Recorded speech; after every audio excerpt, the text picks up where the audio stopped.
નગરને માથે લીધું છે। જાહેરમાં તલવાર લાકડી લઈને આવેલા તોફાનીઓએ વીજ મીટર, ઘરના ગેટ, વાહનોને નુકસાન પહોંચાડ્યું। તો પોલીસના મતે અંગત અદાવતમાં આ હુમલો કરવામાં આવ્યો છે। મિત્ર સાથે અન્ય વ્યક્તિ કેમ ફરે છે તે મુદ્દે બબાલ કરી હતી અને 3 વ્યક્તિ સામે હાલ અમરાઈવાડી પોલીસે ફરિયાદ દાખલ કરી છે અને 3 આરોપી પૈકી પોલીસે 2 આરોપીને ઝડપી લીધા છે। ત્રીજા આરોપીની શોધખોળ પણ ચાલી રહી છે। તો દ્રશ્યમાં પણ જોઈ શકો છો, હાથમાં હથિયાર લઈને ફરી રહ્યા છે।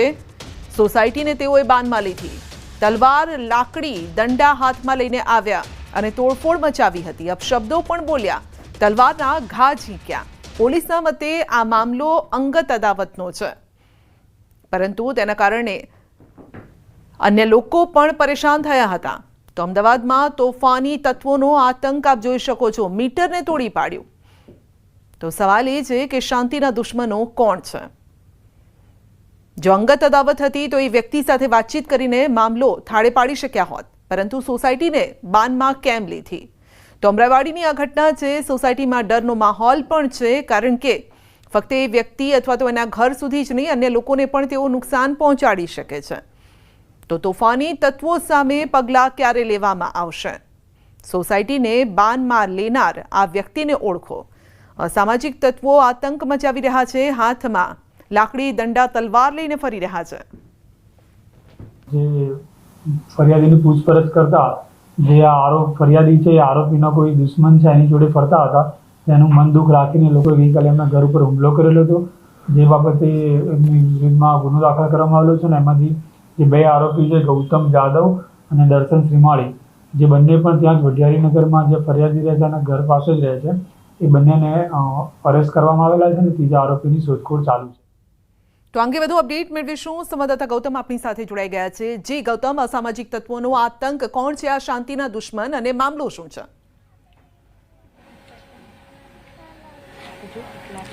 જી ચોક્કસથી ગઈકાલ રાત્રે, મોડી રાત્રે આ ઘટના જે છે તે ઘટી હતી ને અમરાઈવાડી વિસ્તારમાં આવેલા વઢિયારી નગરની અંદર આ ઘટના બની હતી। અસામાજિક તત્વો દ્વારા આ ખુલ્લી તલવારો લઈ અને આ તમામ જે ઘર જે છે તેની ઉપર હુમલો કરવામાં આવ્યો હતો। આ તમે જોઈ રહ્યા છો કે મીટરના દ્રશ્યો જે છે કે મીટરને પણ તોડી પાડવામાં આવ્યું છે, એ જ રીતે વાહનો જે છે તેને પણ તોડ્યું હોય તે પ્રકારની બાબતો સામે આવી રહી છે અને સામાન્ય બોલાચાલીના કારણે આ જે લુખ્ખા તત્વો જે છે તેમણે સોસાયટીને બાનમાં લીધી હતી તે પ્રકારની વાત સામે આવી રહી છે। જોકે ઘરના વિવિધ જે સાધનો જે છે તેમને પણ નુકસાન પહોંચાડ્યું હોવાનું જે છે તે સામે આવી રહ્યું છે અને અમરાઈવાડી પોલીસ સ્ટેશનમાં ગુનો નોંધાવીને વધુ તપાસ હાથ ધરવામાં આવી છે। જોકે 2 વ્યક્તિની ધરપકડ કરી હોવાની બાબતો જે છે તે સામે આવી છે। સ્થાનિક લોકો જે છે કે જેમના ઘર ઉપર આ પ્રકારનો આતંક થયો હતો તે આપણી સાથે તેમની સાથે વાત કરશું। ક્યારે આ ઘટના ઘટી હતી, કેટલા લોકો હતા અને શું કર્યું હતું? કાલે રાતે અમે લોકો ઘરમાં હતા અને ત્યાં પોલીસ સ્ટેશનમાં સમાધાનની વાત મૂકી હતી। થોડી વાર પહેલા, મતલબ કલાક પહેલા અહીંયા થોડી માથાકૂટ થઈ હતી એમને ને અમારે બંનેને। જો કે પાડોશીઓને તો બધાને માથાકૂટ થાય, તો સામાન્ય બોલાચાલીમાં અમને તો એમ હતું કે આ લોકો આવી રીતે કાંઈ જ નહીં કરે, તો અમે બધા એકદમ ફ્રી અંદર બેઠા હતા અને અમારા બધા ઘરના, મારા મોટા મમ્મી બધા ત્યાં પોલીસ સ્ટેશને હતા સમાધાન માટે। ત્યાં એ છોકરાની મમ્મીને બધા સમાધાન માટે હતા અને અહીંયા એ લોકો 6-7 લુખ્ખાઓને લઈને તલવાર ખુલ્લી લઈને અહીંયા ઘર પર વાર કર્યો છે અને અમારા ઘરમાં અમારી જાળી બંધ હતી ને કે અમારા ઘરનાને બધાને મારી જ નાખે। એટલે આ બધું શું થઈ રહ્યું છે? અને હા, આ મારા મોટા પપ્પાનું ઘર છે, બાજુમાં અમારું ઘર છે અને જીવન જ્યોતમાં મારા બીજા મોટા પપ્પાનું ઘર છે, ત્યાં પણ હુમલો કર્યો। કેટલા લોકો હતા? અને 6 જણા હતા સાહેબ, 6 જણા હતા અને મારી કાળાની ધમકી આપે છે અમને બધાને કે છોડીશું હજી તો ફોન કરીને ગાળો બોલે છે, ખુલ્લે એમ દારૂનો ધંધો કરે છે અને કે તમને જીવથી મારી કાઢીશું, કે તમને જીવવા નહીં દે, કે એવી ધમકી આપે। અત્યારે હાલમાં બી ફોન કરીને કેટલી વસ્તુને નુકસાન પહોંચાડ્યું છે તમારે? બહુ વસ્તુને નુકસાન પહોંચાડ્યું, ગાડીને, ઘરને, જીવન જ્યોત મેં અમારું જૂનું ઘર છે ત્યાં બહુ નુકસાન કર્યું છે। આ ઠેઠ સુધી ગાડીને નુકસાન કર્યા। અરે તો અમે જારી નાખ્યું તો અમને મારી નાખે। 3-4 જણા તો 3-4 જણા જ ઘરે હતો। આ તો બધા તો પોલીસ ને હતો, બધા કોઈ જ ઘરે નતો, અમે ખાલી બૈરા જ હતા, બરોબર? કઈ બાબતે આ બોલાચાલી થઈ હતી તમારી અને ત્યારબાદ આ મામલો ઉગ્ર બન્યો? બાબતમાં એવું છે કે ડેની એ અને આનું નામ છે કાલુ ગૌતમ, આ બંનેની કોઈ મેટર હોય છે। મારો સાડો રાહુલ છે, એનો ફ્રેન્ડ છે ડેનીનો, તો ફ્રેન્ડ હોય તો નોર્મલી સાથે તો ફરવાના જ, તો સાથે ફરતા હતા તો આને ધમકી આપી પહેલાં કાલુએ કે તું ભાઈ એની સાથે ફરતો નહીં, બાકી તને પતાવી દઈશ, આવી રીતે ધમકી આલી. પછી તોય અમે કંઈ કર્યું નહીં. પછી કાલે સાંજે અહીંયા ચક્કુ લઈને સરી લઈને અહીંયા આવી ગયો ઘરે. એ મારો સાળો હાજર હતો નહીં. અહીંયા આવીને એવું કીધું કે તમારે ગાળું બાળું દીધી કે તમે પહેરાવી દઈશ ને આમ તેમ કોઈ બી આવ્યા તો એ કીધું. પછી એ કીધું કે સમાધાન કરવાનું છે. તો અમે સમાધાન માટે પોલીસ સ્ટેશન ગયા. પોલીસ સ્ટેશન પહોંચ્યા તો એ સમાધાનની વાત ચાલુ છે. પોલીસ સ્ટેશન બધું કરીએ છીએ અને ત્યાંથી છોકરાઓ લુખ્ખા 4-5 જણા લઈને આવ્યા. વઢિયાનગરના 2-3 સામેલ છે અને બીજા 12 આદર્શના પણ જાણવા મળ્યા છે. એ બધાને લઈને આવ્યા, ઘરે હુમલો કર્યો અને મારા સસરા એમને ઘર અંદર હતા, બીમાર છે. છોકરો હાજર નહોતો.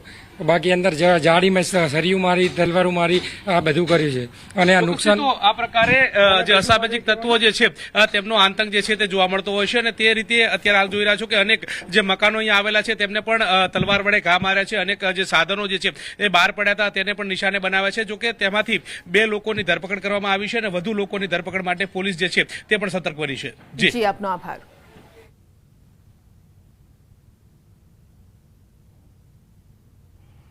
તો અમદાવાદમાં બીજી એક ઘટના જ્યાં બિરજુ સલ્લાની તપાસ કરવામાં આવી છે. ક્રાઇમ બ્રાન્ચે શરૂ કરી છે તપાસ. મહારાષ્ટ્રની પોન્ઝી સ્કીમ મામલે તપાસ હાથ ધરાઈ છે. પ્લેન હાઇજેકની ધમકી મામલે તપાસ હાથ ધરાઈ છે. પ્લેન હાઇજેક મામલે અગાઉ કરી હતી ધરપકડ. પ્લેન હાઇજેક ધમકી મામલે એમઓ સરખી હોવાની તપાસ. તો પ્લેન હાઇજેકની ધમકી મામલે તપાસ હાથ ધરાઈ છે. પોન્ઝી સ્કીમ મામલે પણ તપાસ હાથ ધરાઈ છે. તો પ્લેન હાઇજેક મામલે અગાઉ થઈ હતી ધરપકડ. પ્લેન હાઇજેક ધમકી મામલે વધુ અપડેટ મેળવીશું સંવાદદાતા નવીન પાસેથી. જી નવીન, આખો મામલો આપણે સમજવા ઈચ્છી રહ્યા છે. કયા કયા મામલે તપાસ થઈ રહી છે? સંધ્યા, બિરજુ સલ્લા જે છે 2017માં તેને પોતાની પ્રેમિકાને મળવા માટે જેટ એરવેઝમાં એક ચિઠ્ઠી લખી હતી જે હાઇજેક માટેની, જેના કારણે ખૂબ દોડધામ મચી હતી અને પોલીસે જે તે સમયે બિરજુ સલ્લાની ધરપકડ કરી અને એનઆઈએને તપાસ સોંપી હતી.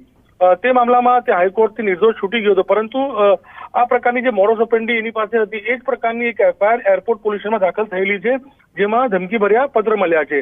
તે કેસમાં બિરજુ સલ્લાને ફરીવાર ક્રાઇમ બ્રાન્ચે અટકાયત કરી છે, તેની પૂછપરછ કરી રહી છે. સાથોસાથ મહારાષ્ટ્રમાં 1 કરોડોનું પોન્જી સ્કીમ છે, જેમાં પણ બિરજુ સલ્લા વોન્ટેડ છે. એટલે બિરજુ સલ્લા એ સમયે હાઈ પ્રોફાઇલ મામલો હતો, કારણ કે જેટ એરવેઝમાં જે તે પોતાની પ્રેમિકાની એર હોસ્ટેસ હતી અને તેને મળવા માટે આને આખું પ્લાન રચ્યું હતું. તો તેને લઈને હવે 2 અલગ અલગ કેસો છે. મહારાષ્ટ્રમાં એક પોન્જી સ્કીમ અને જે લેટર એરપોર્ટમાં મળી ચૂક્યો છે, બંને સિમિલર જે આની મોડસ ઓપરેન્ડી છે. તો ત્યારે બંને કેસની તેની પૂછપરછ હાલ કરવામાં આવી રહી છે. જી, બીજો કોઈ ગુનાહિત ઇતિહાસ છે આ વ્યક્તિનો? જી, તેની સામે એનઆઈએ તપાસ કરી ચૂકી છે. તેની સામે 5 કરોડનો દંડની મતલબ કહેવામાં આવ્યું હતું. તો તે અગાઉ પણ આને ગુના કર્યા હોઈ શકે છે, પરંતુ અત્યારે 2 ગુનાઓ જે સામે આવ્યા છે. એક તો પોન્જી સ્કીમ જે છે સામે આવ્યું છે કરોડોનું. તો બંને કેસોમાં અત્યારે ક્રાઇમ બ્રાન્ચ પૂછપરછ કરશે અને વધુ માહિતી તપાસ ચાલી રહી છે. આપનો આભાર. અમદાવાદના બાપુનગરમાં મારામારીનો એક વિડીયો વાયરલ થયો છે ને જેમાં કેટલાક કાપડના વેપારી અને પાણીના ટેન્કર ચાલક વચ્ચે માથાકૂટ થઈ છે. પાણીનું ટેન્કર રસ્તામાં મૂકતા બોલાચાલી થઈ હતી ને જે બાદ 2 જૂથ વચ્ચે મારામારી થઈ. બાપુનગર પોલીસે સીસીટીવી ફૂટેજના આધારે તપાસ પણ હાથ ધરી છે, જેનો વિડીયો પણ સામે આવી રહ્યો છે. આ મારામારીનો પાણીના ટેન્કર ખસેડવા મુદ્દે મારામારી થઈ હતી. પહેલા બોલાચાલી થઈ, લોકો એકઠા થઈ ગયા અને ત્યારબાદ મામલો મારામારી સુધી પહોંચી ગયો. હાથમાં હથિયાર લઈને વ્યક્તિ આવ્યા અને મારામારી પર ઉતરી આવ્યા. ત્યાંથી કોઈ પસાર થતું હશે અને ટેમ્પો રસ્તામાં નડતો હશે, એ બાબતે લોકોને બોલાચાલી થયેલ. ત્યારબાદ જે જીગર દેસાઈ, વિકી અને કેડી સાવધારિયા એ 3 તેમજ એના 2 મિત્રો કુલ 5 જણા ભેગા થઈને આ ટેમ્પો એ લોકો રસ્તામાં મૂકવા બાબતે ઝઘડો થયેલો હતો. એ લોકો પાસે મારામારી કરેલી હતી. એ બાબતે બાપુનગર પોલીસ વિસ્તારમાં 30 તારીખના રોજ એમની વિરુદ્ધનો ગુનો દાખલ કરવામાં આવેલો છે અને આરોપી ધરપકડ કરવાની કાર્યવાહી ચાલુ છે. માથાકૂટમાં એવું હતું, ખાલી રિક્ષાને આગી પાછી લેવાની બાબતમાં સામેવાળા વ્યક્તિએ 3-4 લોકોને બોલાવીને માથાકૂટ કરી હતી, મારામારી કરી હતી. કોણ હતો? પાણી નીચે આપવા આવે માણસ હતો. બીજો કોણ હતો કોઈ આપણને પરિચય નથી. શું નામ છે એનું? એકનું નામ જીગર છે, એકનું વિકી દેસાઈ અને એકનું કેડી સાવથરિયા. સાંજે 4 વાગ્યા સુધીમાં રાજ્યભરમાં વરસાદની આગાહી છે. 3 જિલ્લામાં વરસાદનું રેડ એલર્ટ. ડાંગ, નવસારી, વલસાડમાં રેડ એલર્ટ અપાયું છે. 10 જિલ્લામાં વરસાદનું ઓરેન્જ એલર્ટ છે. સાબરકાંઠા, બનાસકાંઠા, અરવલ્લીમાં ઓરેન્જ એલર્ટ અપાયું છે. મહીસાગર, પંચમહાલ, દાહોદમાં ઓરેન્જ એલર્ટ અપાયું છે. છોટાઉદેપુર, નર્મદા, સુરત, તાપીમાં પણ ઓરેન્જ એલર્ટ છે. અમદાવાદ સહિત 20 જિલ્લામાં યલો એલર્ટ જાહેર કરાયું છે.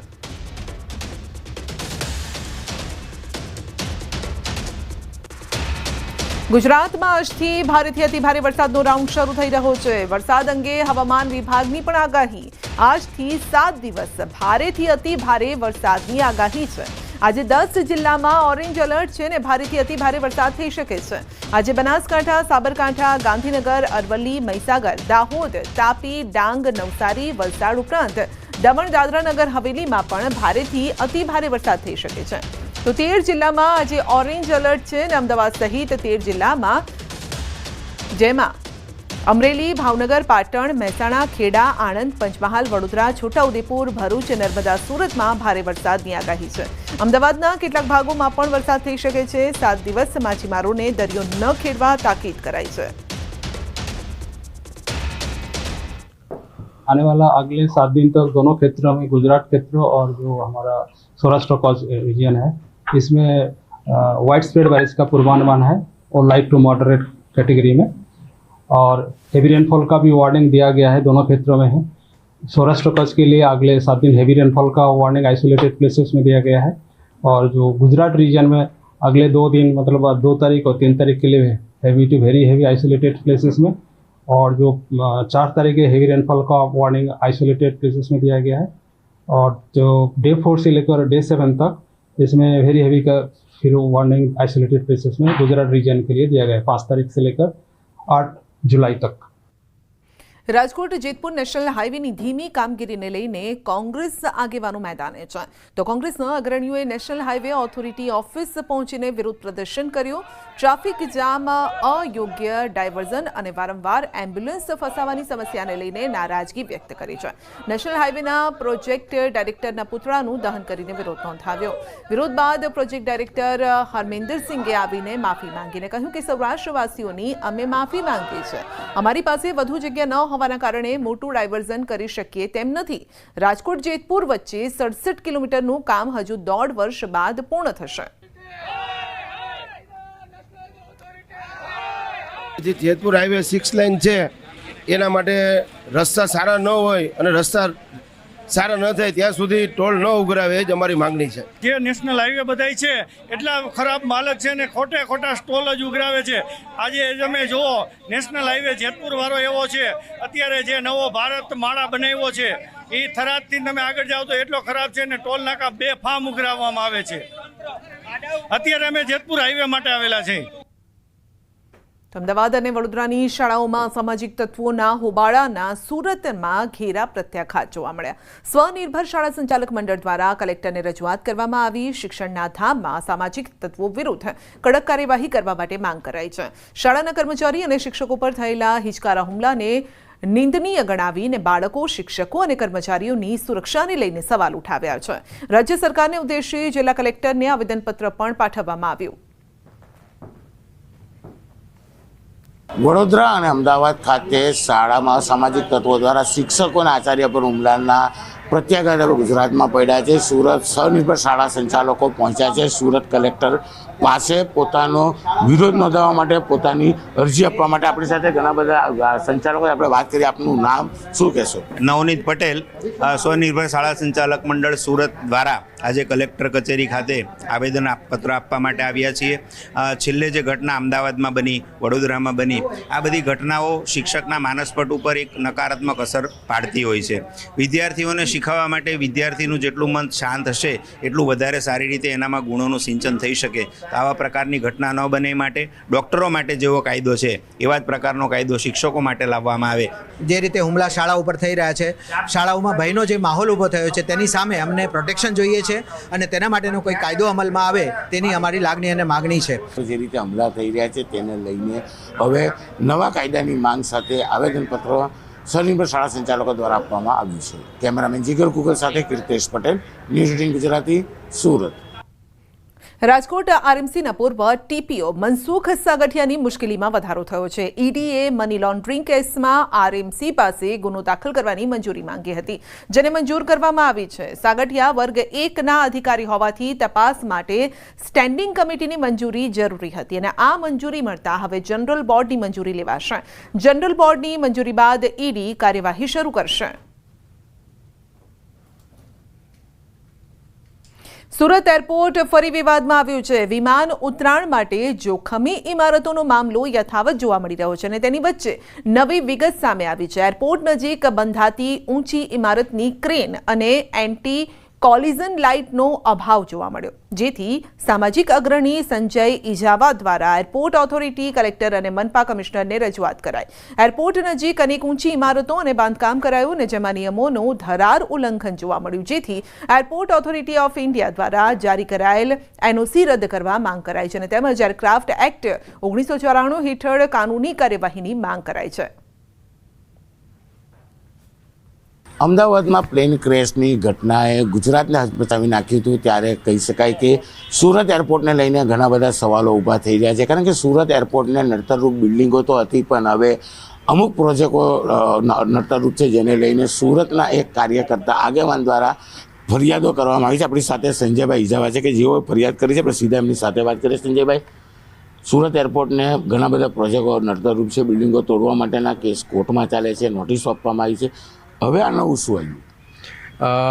ઓલરેડી જે 43 જેટલા પ્રોજેક્ટો જે નડતરરૂપ છે એને લઈને લોકો અત્યારે હેરાન પરેશાન છે અને કોર્ટમાં મામલો ચાલે છે. તો આ નવું જે મુદ્દો છે એ હમણાં ધ્યાન પર આવ્યો એટલે મેં ઓથોરિટીઓને લેટર લખીને જાણકારી આપી છે. કારણ કે જે હાઇટ બિલ્ડિંગને બનાવવા માટેનો એનઓસી આપવામાં આવે છે એની ઉપર કોઈ પણ વસ્તુ ટેમ્પરરી યા પરમનન્ટ બનાવી નથી શકતો. તો જ્યારે આ જે બિલ્ડિંગ બનાવવા માટે સાઈડમાં ઊભું કરનાર જે ટાવર ક્રેન જે કહેવાતું હોય છે એ બિલ્ડિંગ કરતાં પણ લગભગ 15 કે 20 મીટર જેવું ઊંચાઈમાં જતું રહે છે. એટલે એ જે ટાવર ક્રેન છે એ પણ ટેમ્પરરી કોઈ પણ ફ્લાઇટ લેન્ડિંગ કરતી વખતે અથવા ટેક ઓફ કરતી વખતે અવરોધરૂપ છે. ઘણા બધા છે, 40 થી 50 જેટલા ક્રેનો આજુબાજુમાં જે એનઓસી કરતાં પણ વધારે હાઇટમાં અત્યારે ફિટ કરવામાં આવેલું છે. એ અત્યારે કામ કરી રહ્યા છે. હું તમને અટકાવવા માંગીશ. 43 જેટલા બિલ્ડિંગ એરપોર્ટ અને પ્લેન ટેકઓફના લેન્ડમાં નડતરરૂપ છે. આ ક્રેન અત્યારે છે, પણ આજે ક્રેન દ્વારા જે એપાર્ટમેન્ટો બાંધે એ નડતરરૂપ ખરા? એ નડતરરૂપ છે કે નથી સર્વે ફાઇનલ થશે પછી ખબર પડશે. એરપોર્ટ ઓથોરિટીએ સુરત મહાનગરપાલિકાએ તમામને ફરિયાદ કરવામાં આવી છે. ત્યારે જોવાનું એ રહ્યું કે આ ફરિયાદના આધારે કાર્યવાહી થાય છે કે પછી 43 જેટલા જે કહી શકાય કે પ્રોજેક્ટો છે તેને કોર્ટમાં લઈ જવામાં આવે છે. તેની જેમ જ આ તમામ વસ્તુ કોર્ટમાં જયા બાદ એરપોર્ટને ઉતરતા પ્લેનોને નડતરરૂપ રહેશે. કેમેરામેન જીગર ગુગલ સાથે કીર્તેશ પટેલ, ન્યૂઝ 18 ગુજરાતી, સુરત. બુલેટિનમાં આગળ વધીશું નાનકડા બ્રેક બાદ.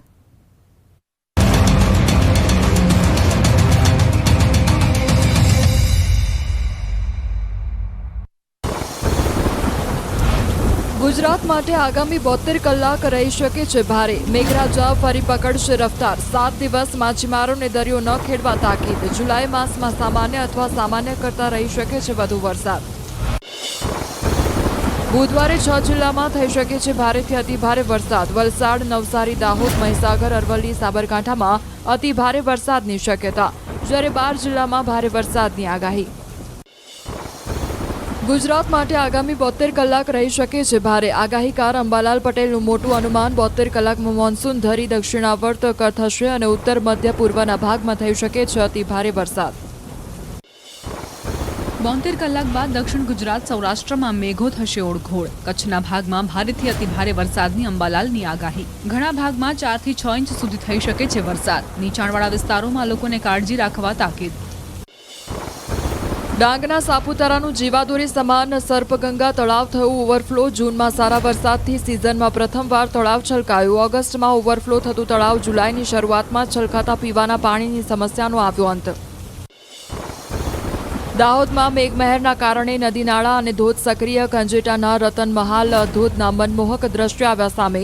ઉપરવાસમાં પડેલા ધોધમાર વરસાદના કારણે જંગલમાં પ્રકૃતિ સોળે કળાએ ખીલી. પંચમહાલ જિલ્લામાં ભારે વરસાદના કારણે ખૂણિયા મહાદેવ ધોધ થયો સક્રિય. ધોધનું નયનરમ્ય દ્રશ્યો જોવા મળ્યા. પાવાગઢમાં ભારે વરસાદથી ઝરણા વહેતા થયા. પાવાગઢ આસપાસ સોળે કળાએ ખીલી પ્રકૃતિ. કચ્છનો પાલરધુના ધોધ જીવંત થતા પ્રકૃતિ સોળે કળાએ ખીલી. ઉપરવાસમાં ભારે વરસાદ બાદ ધોધમાં ભારે પાણી વહી નીકળ્યા. ભુજ નખત્રાણા હાઈવે પર પુરેશ્વર મંદિરની પાસે આવ્યો છે ધોધ. મહીસાગરમાં સંતરામપુરના સાતકુંડા ધોધનો આહલાદક નજારો જોવા પ્રવાસીઓની ભારે ભીડ. સાતકુંડિયા મહાદેવ પર થતો જળાભિષેક દર્શનાર્થીઓને કરાવે છે દિવ્ય અનુભવ. એક ડુંગર પર આવેલા 7 ઝરણા અને લીલાછમ વૃક્ષોનો નજારો કેમેરામાં કેદ થયો. રાજકોટમાં ધસમસતા પાણીમાં રોડ તણાયો. ગોપાલ ચોકમાં વરસાદી પાણીના પ્રવાહમાં રોડનો ડામર ઉખડી પાણીમાં તણાયો. સમગ્ર ઘટનાનો વિડીયો આવ્યો સામે.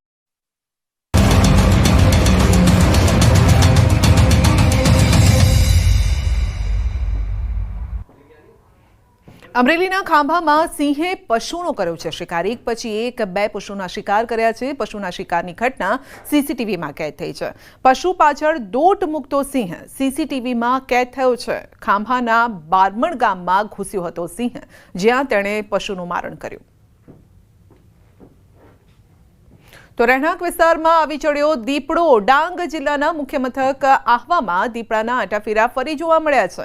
આહવાના મિશનપાડા રહેણાંક વિસ્તારમાં રાત્રે દીપડાના આંટાફેરા જોવા મળ્યા. સીસીટીવીમાં કેદ થયા છે આ દ્રશ્યો. દીપડાના સીસીટીવી ફૂટેજ જોઈ વન વિભાગ હરકતમાં આવ્યું. જોકે દીપડો છેક ઘર સુધી આવી જવાની જાણ થતાં મિશનપાડા સોસાયટીના રહીશોમાં ભયનો માહોલ છે.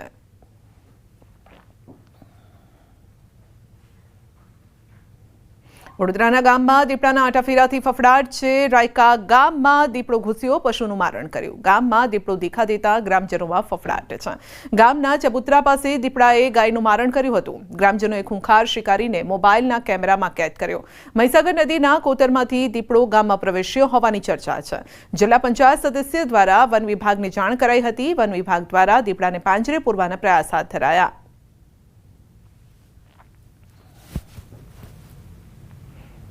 માનવ વસ્તી પાસે ખૂંખાર દીપડાના આંટાફેરા માટે મૂકેલા એક પાંજરામાં 3 દીપડા કેદ થયા છે. વાત જાણીને નવાઈ લાગશે, પરંતુ જ્યારે વન વિભાગ અને સ્થાનિકોએ પાંજરાને જોયું ત્યારે તેઓ પણ આશ્ચર્યચકિત થઈ ગયા. વાત છે ગીર સોમનાથના સુત્રાપાડાના ભુવાટીંબી ગામની, કે જ્યાં એક પાંજરામાં 3 ખૂંખાર દીપડા કેદ થઈ ગયા અને આ વિસ્તારમાં છેલ્લા ઘણા સમયથી દીપડાઓની રંજાડ હતી. જે બાદ વન વિભાગે દીપડાને પકડવા માટે એક પાંજરું ગોઠવ્યું હતું અને જોકે મોડી રાત્રે એક સાથે 3 દીપડા પાંજરામાં પુરાયા અને વન વિભાગ સહિત સૌ કોઈ આશ્ચર્યચકિત બની ગયા. એક સાથે 3 દીપડા પાંજરે પુરાવાની વાત વાયુ વેગે ફેલાઈ. ગ્રામજનો જોવા માટે ઉમટી પડ્યા. જોકે હવે ગીરના ગામોમાં દીપડાઓના આંટાફેરાથી લોકોમાં ડર છે અને આ વાત પણ હવે સામાન્ય બની ગઈ છે, કારણ કે શ્વાનની જેમ હવે ગીરના ગામોમાં દીપડાઓ આંટાફેરા મારી રહ્યા છે. પહેલી વખત એક જ પાંજરામાં 3 દીપડા કેદ થતાં ભુવાટીંબી ગામના લોકોએ રાહતનો શ્વાસ લીધો છે. પરંતુ સવાલ એ છે કે આખરે એક સાથે 3 દીપડા કેવી રીતે પાંજરે પુરાયા? ભરૂચના જાડેશ્વર તવરા માર્ગ પર બેફામ દોડતી ખાનગી લક્ઝરી બસના ચાલકે સ્ટીયરિંગ પરથી કાબુ ગુમાવતા બસ ડિવાઈડર પર ચડી ગઈ હતી. આ અકસ્માતનો બનાવ સીસીટીવીમાં કેદ થયો છે અને સીસીટીવીમાં સાફ જોઈ શકાય છે કે બસ સીધી ડિવાઈડર પર ચડી ગઈ હતી. જોકે સદનસીબે કોઈ જાનહાનિ નથી થઈ. જોકે રસ્તા પર અન્ય વાહનો હોત તો ગંભીર દુર્ઘટના સર્જાઈ શકી હોત. તો આપ જોઈ શકો છો, અકસ્માતમાં કોઈ જાનહાનિ નથી થઈ. એક રાહતના આ સમાચાર છે, પરંતુ બેફામ રફતારનો આ કહેર છે અને ડિવાઈડર પર કેવી રીતે ચડી ગઈ આ બસ, તેને લઈને પણ સવાલ છે. બેફામ દોડતા વાહનો આ રીતે જ અકસ્માત સર્જતા હોય છે તો પોતાનો જીવ જોખમમાં મૂકે છે જ્યારે આ રફતારથી ચાલતા હોય છે. અને એટલા માટે જ કહેવાય છે કે ઝડપની મજા મોતની સજા. એ પછી તમને પણ એ મોતની સજા મળી શકે છે, અથવા તો સામેથી આવતા વાહન ચાલકો પણ તેમનો જીવ પણ જોખમમાં મુકાઈ શકે છે. નેત્રંગમાં 935 ડબ્બામાં ઘીની ચોરી. જી હા, 35 ડબ્બા ઘીની ચોરી થઈ છે. કેટલા? તો 935. ચાસવડ ડેરીના ગોડાઉનમાં ઘીની ચોરી થઈ છે. 5,61,009 આ ઘી હતું અને આ ચોરીની ફરિયાદ નોંધાઈ છે. ઘીના ડબ્બાની ગણતરી કરતા ચોરીનો ખુલાસો થયો છે. સીસીટીવીમાં અજાણ્યો શખ્સ ચોરી કરતો કેદ થયો છે. હવે આ સીસીટીવીના આધારે પોલીસ પણ તપાસ કરી રહી છે કે કોણ છે આ વ્યક્તિ. આણંદના પેટલાદમાં તસ્કરોએ આસ્થાના સ્થાન મંદિરને પણ ન છોડ્યું. ગોપાલપુરા વિસ્તારમાં માતાજીના મંદિરમાં ચોરી કરી છે. 2 તસ્કરોએ માતાજીના મંદિરના લોકરની ચોરી કરીને તેઓ ફરાર થઈ ગયા. 2 તસ્કરો લોકર ચોરી કરી અને ફરાર થવાની ઘટના મંદિરના સીસીટીવીમાં કેદ થઈ છે. તો આના આધારે હવે એ તપાસ પણ કરવામાં આવી રહી છે કે આ વ્યક્તિ કોણ છે. રાજકોટમાં યોજાનાર જન્માષ્ટમીના લોકમેળાને લઈને મોટા સમાચાર. મેળામાં યાંત્રિક રાઇડ્સને લઈને હજુ પણ મડાગાંઠ યથાવત છે. જિલ્લા કલેક્ટર અને રાઇડ્સ સંચાલકો વચ્ચે બેઠક યોજાઈ. જિલ્લા કલેક્ટરનો રાઇડ્સ સંચાલકોને સ્પષ્ટ નિર્દેશ છે. દરેક રાઇડ્સ સંચાલકે એસઓપીનું કડક પાલન કરવાનું રહેશે. 10 જુલાઈ ફોર્મ સ્વીકારવાની અંતિમ તારીખ છે. જે રાઇડ સંચાલક ફોર્મ ભરશે તેને જ પ્લોટ ફાળવવામાં આવશે. ફોર્મ ભરવા માટે મુદત નહીં વધારવાનો કલેક્ટરનો આદેશ છે અને જો રાઇડ સંચાલકો ભાગ નહીં લે તો વિકલ્પોની પણ સમીક્ષા કરાશે. કલેક્ટરના નિર્ણય પર રાઇડ સંચાલકોમાં નારાજગી છે. રાઇડ સંચાલકોએ કહ્યું છે કે લોકમેળો યાંત્રિક રાઇડ્સ વગર અશક્ય છે. મેળા છે વર્ષોથી ચાલે આવે છે. કોઈ આજ કાલ કે 5 વર્ષથી તો ચાલુ ત્યાં નહીં. છેલ્લા 50-100 વર્ષથી મેળાનું લોકમેળાઓનું આયોજન થાય છે, બરાબર. અને કોઈ પણ અમારા મેળાની અંદર આજ સુધી કોઈ પણ એવો મોટો અકસ્માત અમારા મેળાની અંદર કોઈ પણ પ્રકારનો નથી સર્જાયો. આ ફક્ત ને ફક્ત જે પરમાનન્ટ હોય એવી જગ્યાએ પાર્કની અંદર જે લાગેલા હોય, જે 12 મહિના ફિટિંગ રહેતી હોય રાઇડ્સ, એને કોઈ ખોલતું ના હોય, ફિટ ના કરતું હોય, તડકામાં વરસાદમાં જે એ એઝ ઇટ ઇઝ પોઝિશનમાં રહેતી હોય એ જગ્યાએ વધારે અકસ્માત બનવાના ચાન્સ રહે છે અને એનો ભોગ અમે લોકો બની રહ્યા છીએ. આની અંદર જોવા જાય તો આપણે ટોટલ 12 થી 15,000 સ્ટોલ ધારકો આવે છે. બધા રાજકોટ જિલ્લાની અંદર જેટલા મેળા 3 મહિના દરમિયાન થાય છે એની અંદર એ કોઈ સ્ટોલ વાળા આવશે નહીં. જો રાઇડ્સ નહીં લાગે તો આ કોઈ સ્ટોલ વાળા આવશે નહીં. રાજકોટનો લોકમેળો રાઇડ વગર અશક્ય. અમને મેળા આયોજન સમિતિને જે પણ રાઇડ્સ એસઓપી મુજબ પરવાનગી લઈને આવશે અને પ્લોટના હરાજીમાં પાર્ટિસિપેટ થઈને પ્લોટ્સ મેળવવામાં આવશે, આ લોકોને ચાન્સ આપવામાં આવશે. પણ છેલ્લી તારીખ સુધી કોઈ પ્લોટ નહીં લેતો હોય અને પ્લોટ લીધા પછી સપોઝ એસઓપી મુજબ રાઇડ્સ ઇન્સ્ટોલ નહીં કરી શકતો તો આનો અનુમતિ નહીં આપવામાં આવશે. આ સ્ટેજ નથી આવી કે આપણે ક્લેરિટી આવી ગઈ હોય કે રાઇડ સંચાલકો ભાગ નહીં લે, પણ હા, રાઇડ સંચાલકો ભાગ નહીં લે તો આપણે અન્ય વિકલ્પ ઉપર પણ વિચાર કરીશું. સુરતમાં માર્કેટમાં સ્લેબ ધરાશાયી થતા નાસભાગ મચી ગઈ છે. ઉધના નવસારી રોડ પર આવેલ એપી માર્કેટની આ ઘટના છે. સ્લેબ ધરાશાયી થતા નાસભાગ મચી ગઈ હતી. ઘટનામાં એક વ્યક્તિ કાટમાળમાં દબાયો હતો. ફાયર વિભાગ અને પાલિકા ઘટના સ્થળે પહોંચી રેસ્ક્યુ હાથ ધર્યું છે. ઇજાગ્રસ્ત વ્યક્તિને સારવાર અર્થે હોસ્પિટલ ખસેડાયો. સદનસીબે ઘટનામાં કોઈ જાનહાનિ નથી થઈ. વધુ અપડેટ મેળવીશું સંવાદદાતા કીર્તેશ પાસેથી. જે કીર્તેશ, દુર્ઘટના સર્જાઈ છે, કારણ શું છે? બિલકુલ, સુરતના ઉધના નવસારી રોડ પર આવેલી આ માર્કેટ હતી કે જે 40 વર્ષ જૂની છે અને રિનોવેશનનું કામ ચાલતું હતું. એ દરમિયાન ભાગ ધરાશાયી થયો હતો. જો કે કામ કરતા એક મજૂર દબાઈ ગયાની જાણકારી મળતા જ સ્થાનિક લોકોએ ફાયર વિભાગને જાણકારી આપી હતી ને ફાયર ઘટના સ્થળે પહોંચી આ યુવકનું રેસ્ક્યુ કર્યું હતું ને ત્યારબાદ તેને સારવાર અર્થે હોસ્પિટલ ખાતે ખસેડવામાં આવ્યો હતો. વર્ષો જૂની આ ઇમારત છે અને જર્જરિત હોવાને લઈને મહાનગરપાલિકા દ્વારા અત્યારે આ મિલકતને સીલ મારવામાં આવી છે. આપનો આભાર.